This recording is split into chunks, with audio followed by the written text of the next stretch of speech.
This video is brought to you by my two books, Practical Music Theory for the Rock Guitarist and The Blues Guitar Bible. Want to learn about modes, harmony, scales, chord substitution and keys?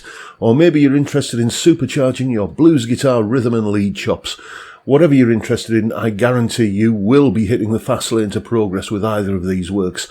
Both feature video demonstrations and tutorials, loads of tabs and jam tracks to play along with, and I promise you, everything is explained in crystal clear plain English. Check out the links in the description for more details.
Hello chaps, welcome once again to John Robson Guitar Tuition. As always, I do hope you're well. That little demonstration that you just heard there was me doing my best to illustrate what I think is one of the most fundamental things that need to be on your mind when you're playing an improvised guitar solo or writing a melody. I've done plenty of videos on this topic in the past. In terms of what we're talking about here are note choices, but I'm not going to shut up about it, basically, because it's just something that's at the very core of what makes music sound melodic and tuneful. And that could be true of a David Gilmour, Gary Moore, Mark Knopfler guitar solo. It could also be true of Beethoven's Fifth Symphony, or it could be true of, or it is true, I should say, of every single catchy ABBA pop song that you remember from your younger days, if you're that old like I am. You know, it's all about the note choices that make something sound melodic, tuneful, and above all, memorable. And, well, here's a little bit of explanation. Solo explanation. Right, as I've probably already said in the earlier part of this video, which I haven't filmed yet, it's all about making informed choices about which notes you use. I've done countless videos on this in the past, but it's a drum that I want to keep on banging because it is like so important, and I think it just does. It's a good thing to do, just to kind of do a little reminder of that each time. What we're going to be doing here is choosing a note from each chord in the chord sequence, and we start off with an F major 7th chord. Maybe like this if you prefer. And the notes in an F major 7th chord are F, A, C, and E. So I can choose any one of those notes to play as the main featured note over the F major 7th chord. I think I use the A note. And then the next chord in the next bar is an E minor 7. Now an E minor 7 is an E, G, B and D. So I'm going to use the G note from that chord. So I've got the A note from the F major 7th to the G note from the E minor 7, and then D minor 7 is the next chord. D minor 7 is D, F, A and C. Okay, so I'm going to use the C note. And then, what have I got after the D minor 7?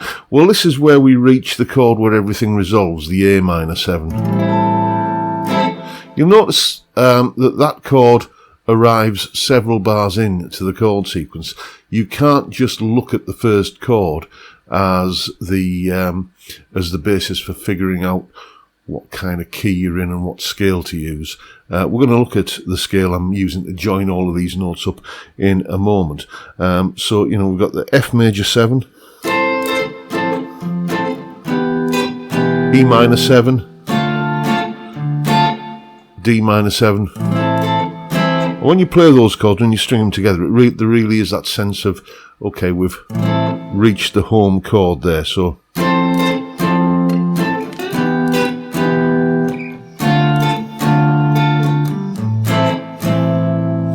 see what I mean? It just seems to resolve to that chord. Then the second 4 bars of the chord sequence are basically the same thing. F major 7, E minor 7, then D minor 7, and then briefly back up to the E minor 7 before once again resolving to the A minor 7. So looking back at the chord notes, we had the A note from the F major 7, F, A, C, E, the G note from the E minor 7 chord, E, G, B, D, G note there, the D minor 7, D, F, A, C, gave us the C note, and then for the A minor 7, which is A, C, E, G, I'm going to use the E note. So I can string those notes together and get each note landing over the relevant chord. On the second 4 bars on the home straight, basically, we're going to the F major 7th again, which obviously has an F note in it. So I use the F note. Then the E minor 7 has an E note in it, so I'm going to use the E note. Then the next 2 chords, the D minor 7 going back up to the E minor 7, the F note from the D minor 7, the G note from the E minor 7, and then the A note from the A minor 7 where it resolves. Here's like the first cycle of the solo going through that chord sequence where literally all I'm doing is playing just those notes over the relevant chord changes.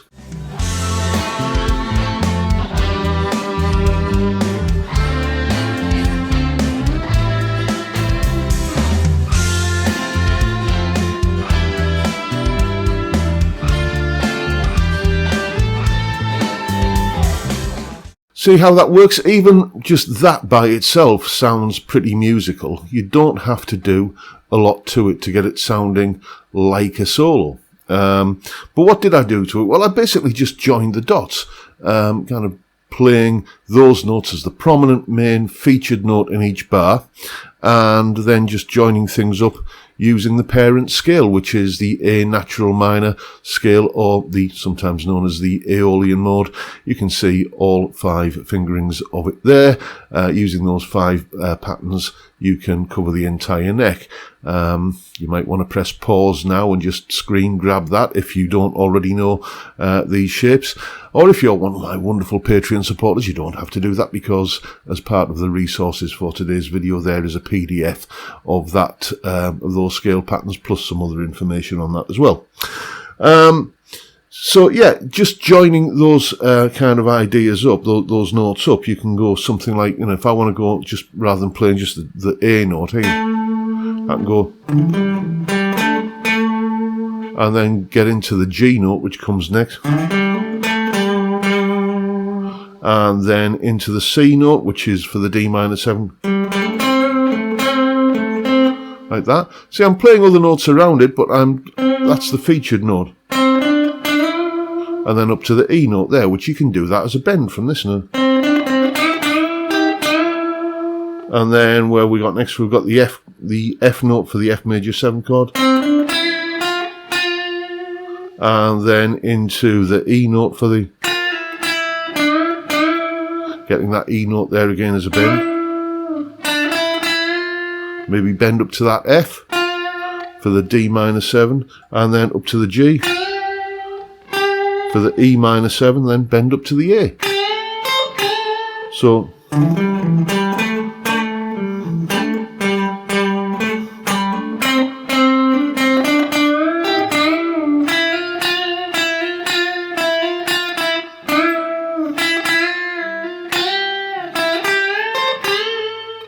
and even by itself, that's starting to sound relatively musical because I'm playing the chord tones there, and because you're hearing the overall sort of scale note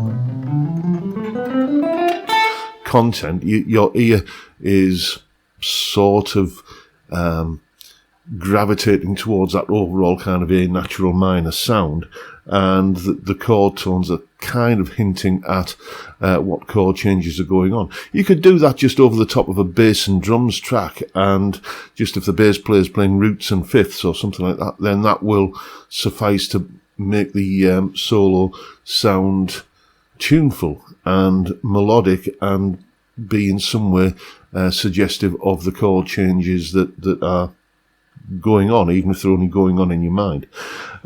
So there you go. Chord tones, massively important. You really need to know about these. I've done videos in the past where I've explained what notes are in chords and so on, so maybe I'll link to something like that. But basically, you know, it's just a major chord is a root note, a major third, and a fifth, and then a minor chord is a root note, a minor third, and a fifth. You spell those out along the length of a single string. A major chord looks like this. So you can work out what notes are in any major chord simply by going from any given root, and a minor chord looks like this. So just those sort of step patterns, those intervals, will tell you what's going on in any major or minor chord. You can figure out where the notes are, locate them all around the neck. Good exercise in, sharpening up your fretboard knowledge. Choose a note from each chord in whatever chord sequence you're playing over, string them into a sequence, join the dots with whatever the relevant scale is. Boom, you're playing a melodic solo. This is not something that you have to, be born with some kind of gift or talent. You can learn to craft this, and it really is worth the effort of doing so. So, now you know what to do. Go away and have some fun with it. Yes, the topic of chord tones, you cannot get away from it. If it's not something that you're using in your current way that you think about the fretboard when you play it, then just please, I implore you, try and get a little bit of that sensibility going on. Your playing will thank you for it, I promise you. By the way, there's a full tab for that solo at the beginning of the video in both Guitar Pro and PDF formats, along with a clip of me playing the solo, that explanation you've just seen there, and the jam track that I was using. It's all up on my Patreon page. There's the address, link in the description. As I'm sure you know, $3 or about £3 a month, and you get access to all of these wonderful goodies and resources that go along with these YouTube videos. And I want to say a massive shout out to a student of mine called Bob, who we've been doing a little bit of work on songwriting and just chord sequences and so on. And that chord sequence in the jam track wasn't one of mine. It was courtesy of Bob. Thank you, Bob. Hope you don't mind that I took your chord sequence and used it in this video. But that is very much it for today, folks. Hope you've enjoyed the video and found it useful and informative and helpful in some way. And if that's the case, please hit the subscribe button and the notification bell if you haven't already done so. And why not drop me a like as well while you're at it. Of course, don't forget the live stream every Friday, 5 PM UK time. Beer and chat on a Friday. That's all it is. It's not complicated. It's a great way to kick off the weekend, though, and I'd love to see you there if you can make it. But for now, I'll bid you all a good day and say thank you so much for watching. Thank you for your time. Look after yourselves, folks. Stay well, stay safe, and above all, stay sane. Bye for now.